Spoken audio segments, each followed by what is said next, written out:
Just so you know, there won't be any of these jokes in this video. Don't fuck with me, I know you know. Fuck off, game. Mafia Definitive Edition is a game in which you do mafia things with retarded characters in a boring open world with brain-dead NPCs and lack of content. Let me clarify something right now. I don't give a shit how faithful this is to the original. If something in this game is bad, the argument that it's faithful to the original is retarded and you know it. The original doesn't matter, and if it's one-to-one faithful to it, then the same criticism applied to the original. So this game starts really bad and it also ends bad. The main character, Thomas Angelo, is on the run and he decides to speak to a detective in exchange for safety. So he starts telling his mob story. Now this is where the problems start. Thomas just happens to be on a break in the one place in the city where Polly and Sam get into an accident. This is such a massive coincidence, even the game acknowledges it. Thomas reacts to being kidnapped and threatened as any normal person would. I got a gun pointed at you. They catch up, we're dead. But you don't get to walk away. I don't want any trouble. Well, you got trouble. Drive. Hold tight. I'm gonna try something. Who were those guys? You don't get to ask questions. We need to get over the river. Take the Giuliani Bridge. Oh, okay. Okay, we're at the river. Where am I taking you once we're over the bridge? I'm getting tired of the questions. I know some shortcuts that'll slow them down. I don't care how you do it. Just shake them off. That was your shortcut? I lost him, didn't I? Not all of them. These guys really don't like it, do they? Sometimes business partners fall out. It happens. Quit yapping, Polly. More he knows, more chance of him not seeing the sun come up. I ain't heard a thing, fellas. You left him in the dirt. We ain't clear yet. Keep driving. West Harbor Bridge, cabby, fast. The bridge is up, ain't it? Yeah, we can make it. What the hell are we doing? Just sit tight and pray. Never done that before. Me neither. Okay, so Little Italy. Now, your night's not over.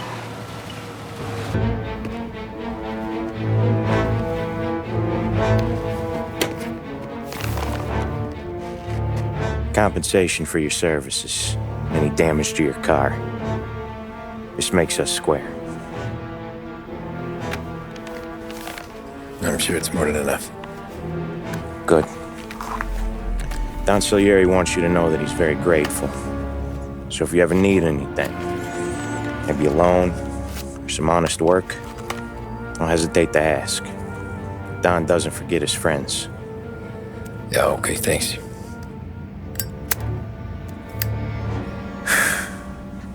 One more thing. This matter stays between us. Anyone asks where you got that money, you won it at poker. The scratches on your car, you swerved to keep from hitting a little old lady. You got it? Of course. See you around, kid.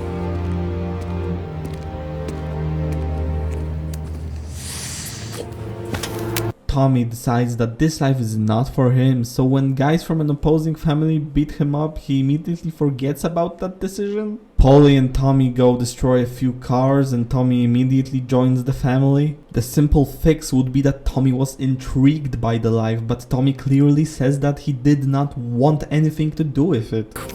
I wasn't interested. The money was good, sure, but I didn't want to get in with criminals. Better to be poor and alive than rich and dead. So, right there, back then, I was out. Also, imagine you are a person in the family that Tommy goes to. Some cab driver that you threatened into driving you comes to you and wants your help, and you immediately show him your guns, your stolen cars, the people that are here. Can anyone from the street just come in here and learn about this shit? What is this, a zoo? So we get our first combat section and my god, the melee combat is horrible. The animations are very LA noirish. Come on, you know what I mean. They also look very weak. It seems like these guys barely get hit and die. Alright, we come back and Tommy joins the family the day after he wanted nothing to do with them. So now we get another problem with the story. It skips too much time. I don't think I ever experienced such a problem in anything ever. Now there's plenty of games, movies, books, etc. that skip time. It's pretty much a given, but here we go from meeting Polly and Sam to Tommy being close friends with them. It's jarring. This is a video game, you are not bound with time constraints. You can tell whatever story you want in however long you need. This isn't the only time this happens, but don't you worry, we will get to those. The mechanic teaches Tommy how to pick a lock on a car. What the fuck is the point to this? You can't steal cars for money or any sort of reward, and you will never steal any car cause you got much better ones in your garage. Stealing cars will also obviously bring the police to you, and they are fucking Terminators, so you wouldn't want to mess with them. No, seriously, look at this.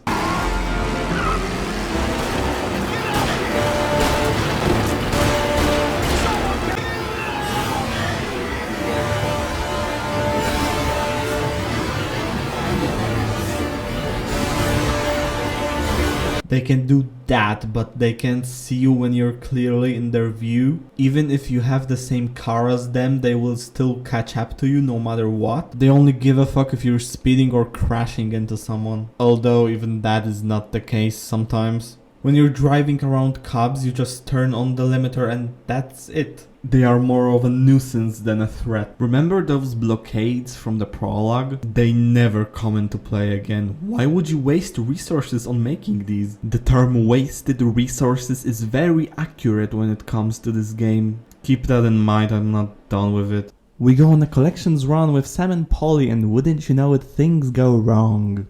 So the shooting actually feels great and the cover system is fantastic. But what I didn't expect was that this game is really fucking buggy. Even the cutscenes have bugs. Come on, you'll be alright. You're tough as nails.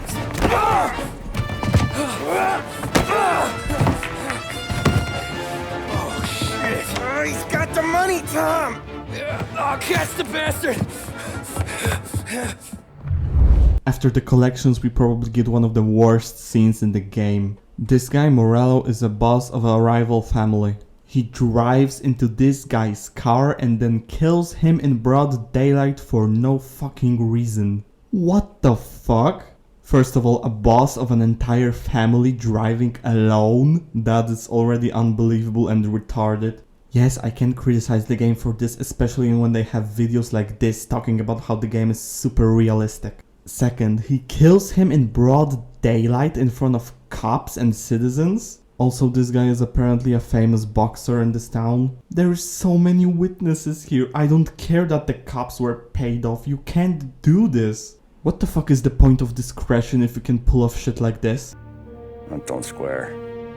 Maybe the Don knew Joey's career was on the downhill. Maybe he was trying to scare some other guy into paying up. Who knows? Don Salieri chalked it up to Morello not being able to think straight when he was mad. So how the fuck did he become the boss if he can't think? He would have been killed by his own men if that was true. So right after that disaster we get the worst chapter in the game. The infamous race. There is a new driver in town who has a better car than our driver. You want something to happen to the driver? Can't find them. Merle's got him holed up somewhere safe. Besides, if he drops out or disappears now, none of our wagers will stand. Everyone will cry foul, say the race is fixed. So that's not true. Somehow we can't hurt the other driver, but when our driver gets beat up, the race is still on and nothing comes of it? Like that. Mikey Dunn, our driver. Some of Morello's guys roughed him up pretty good last night. Broke his arm, broke his jaw, sent him to the hospital. Jesus. Yeah, tough luck for Mikey. Anyway, you're going to race for him. You can't pull shit like that. Either the wagers stand or they don't. Consistency is important, people. You can't just make up rules and then forget them whenever you please. So, the race itself, the infamous race that I've heard so much about. This supposedly unbeatable track. So, how is it? Well, it's True, if you play on the classic difficulty, which I was playing on. By the way, Tommy driving instead of our driver is fine with people. Oh, the race isn't fixed now? Fuck off, game. The only way to beat this race is to be near flawless. If you do something like this, or like this, just stop right there and reload the checkpoint. It took me almost an hour to beat a 6-minute race. So it's cool and all that we get to pick between regular and simulation driving modes, but when the driving is the most polished thing in your Mafia game, then you've guessed what? Wasted resources on something less important than, I don't know, story, characters, AI, animations, and the open world? You know those things seem important in your gritty and realistic Mafia game? Hey, Tommy. Just want to thank you for stepping in like you did. I had 6 months rent riding on that race. I'd be homeless now if not for you. 6 months rent? Are you insane? Nah, but maybe I'll buy my mom a new coat.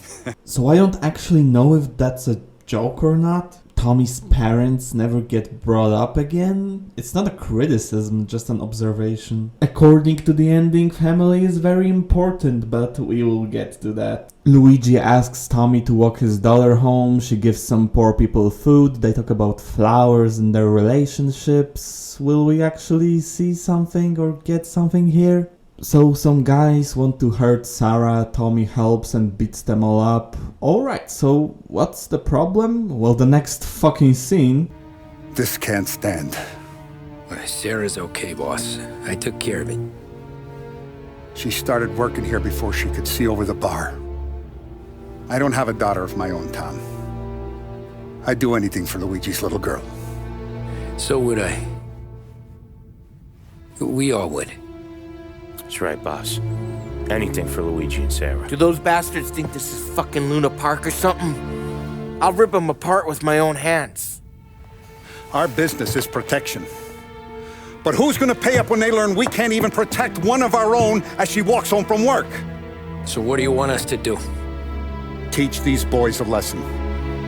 Break every bone in their bodies, put them in wheelchairs, bust their faces up so bad even their mothers can't look at them without screaming. So Tommy beats up 6 guys on his own and Sarah kicked one in the balls. If this isn't good protection, I don't know what is. I know that ludonarrative dissonance is a thing, but this is blatantly retarded. She was protected and she came out of that situation unscathed. So because of that we have to find them and beat them and kill them and blow up some buildings along the way? What the fuck is this story? Why would you go to all that trouble just to kill some dudes that catcalled a lady? Oh no. Look at where the guy is shot. Okay, so after a week he looks like this and can walk and talk perfectly. Gritty and realistic, ladies and gentlemen. So the plan for this mission is that Tommy is supposed to kill the manager of a hotel who used to work for us but now works for Morello. Then kill a hooker, then blow up the building, and in the meantime Sam will use that as a distraction to kill this dude. So let's go through this. Tommy walks into the hotel, kills the manager, uses his Terminator skills to kill every single security guard in here, doesn't kill the hooker because Sam asked him not to do that, doesn't blow up the building, just a small office, kills every single cop that chases him on the rooftops. Then Tommy walks in on the funeral of the other guy that Paulie shot. Why the fuck did you open that door? Then Tommy kills everyone and finally after we kill the dude we were supposed to kill, he resurrects and Sam kills him? How the fuck does the Salieri family still exist after this? How is Tommy not the most wanted man in America? Why do the cops just stop searching for Tommy? Was it because he entered a cutscene? Where the fuck is Sam during the shootout? I know he said they recognized him, but I don't think they were preoccupied with him after Tommy started shooting. How the fuck does this guy survive? You can clearly see his dead body in the cutscene. Alright, we've come this far together. What kind of heat did you get from the church? It's a strange thing. Nothing really came of it all. Always figured Salieri paid off someone somewhere because it wasn't even in the papers. How? How? You supposedly have barely anyone on your payroll, so who the fuck did he pay that none of this was in the papers? Also, that's not how papers work. You can't just pay off one person and all of the papers in the country stop printing shit. No, fuck off. Next item on the list is a whiskey delivery gone wrong. The FBI is here and they want our booze. You know what happens when you kill federal agents and dozens of police officers? Nothing at all. Did the police really give up so easily back then? Consequences just don't exist in this fucking story. So Frank betrays us. Wait, what? Why would I care? We barely spent any time with him. This could have been a fantastic moment, but why would you care? So after that, the game decides to stop playing any audio?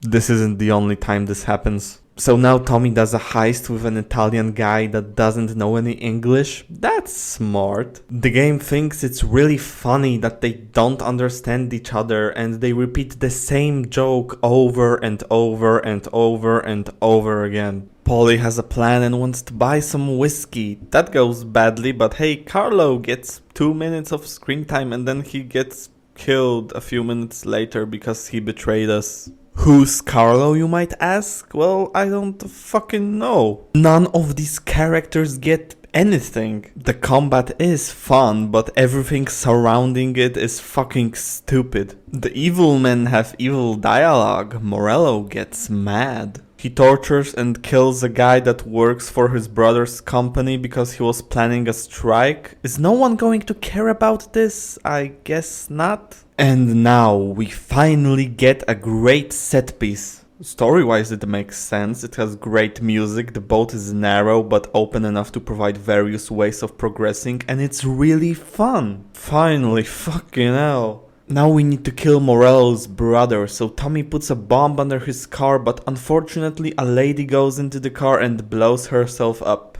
Tommy feels sad for like 5 minutes and immediately forgets about it. Sam and Polly already know where the guy is, so we go to help them.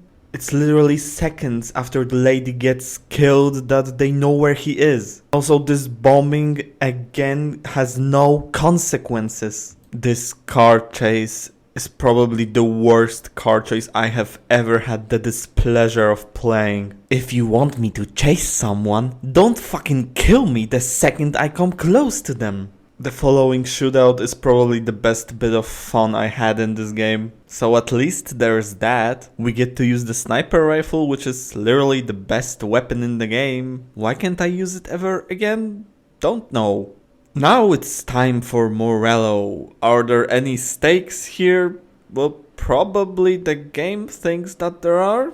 The game definitely thinks that this is important, so we'll go with it. I will go back to the segment later when I talk about Tommy. Don Salieri wants Tommy to assassinate a politician. We need to go through an abandoned prison to shoot him. This is actually a pretty good level, not gonna lie. It really helps that the fundamental mechanics are very well polished. I really don't want to understate how great the shooting feels and how great the cover system is. They are really well made. Well, too bad, we get a fucking mandatory stealth mission after this. I thought these died a long time ago. Maybe there are some exciting story aspects at play. Well, no, but after finishing it we get something interesting. Don Salieri sent us to get diamonds, but it turns out that it's drugs. The Don throughout the story says many times that they will never sell drugs. The guys realizing what is happening is actually quite fantastic. Any problems, boys? One of the crates got a little banged up, is all. All right? Oh, doesn't look too bad. Might have lost a few cigars, but otherwise the merchandise should be okay, boss. Besides, ain't diamonds supposed to be the hardest thing around? Outside of my cock, maybe.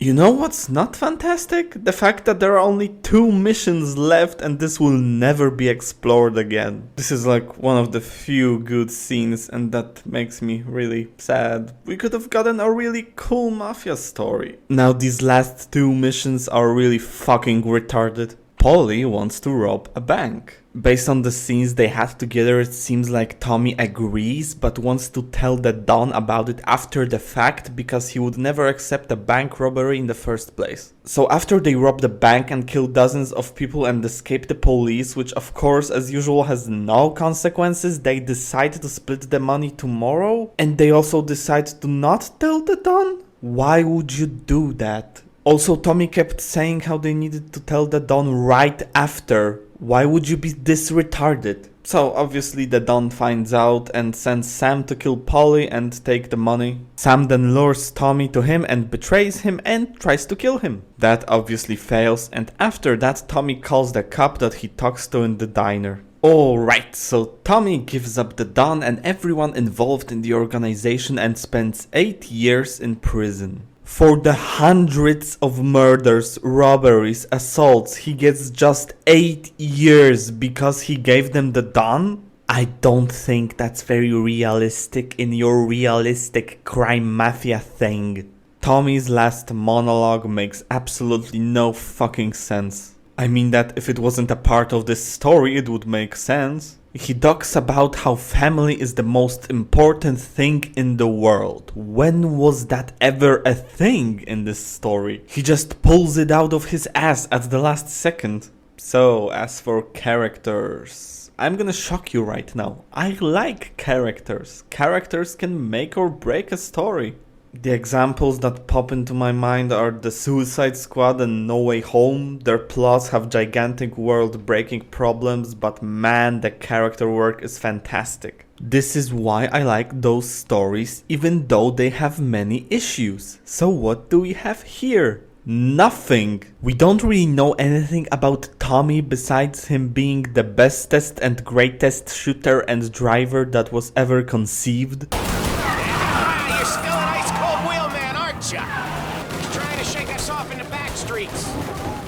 This city better than anyone. Don't worry. You're still an ice-cold wheelman, aren't ya? This is gonna be a squeeze. Morello's gotten himself a good driver, but he doesn't match you, Tom. Into that car! Tom, up front.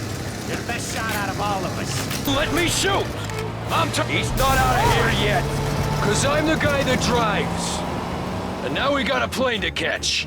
Sam and Polly have nothing. Actually, almost every scene with Sarah works really well, but there's like 4 of them in this 10-hour game, so I can't even pretend to care about her. Don Salieri is there, he says stuff. I know that this isn't a very detailed analysis, but fucking hell, there is nothing here. We barely spend any time with anyone. Most of the time they talk about how Tommy is the greatest person ever, and that's it. Who fucking wrote this? And why are people saying that the story is fantastic, gritty and realistic? How is any of this realistic? Listen, I wouldn't give a fuck about realism if they didn't advertise how realistic this game's story is. Ludonarrative dissonance is a thing, which I understand, but there are many games that don't have it, and guess what? Some of them even deal with crime. Hangar 13, you done goofed. I don't care if this story is faithful to the original. If it is faithful, then the original is also shit.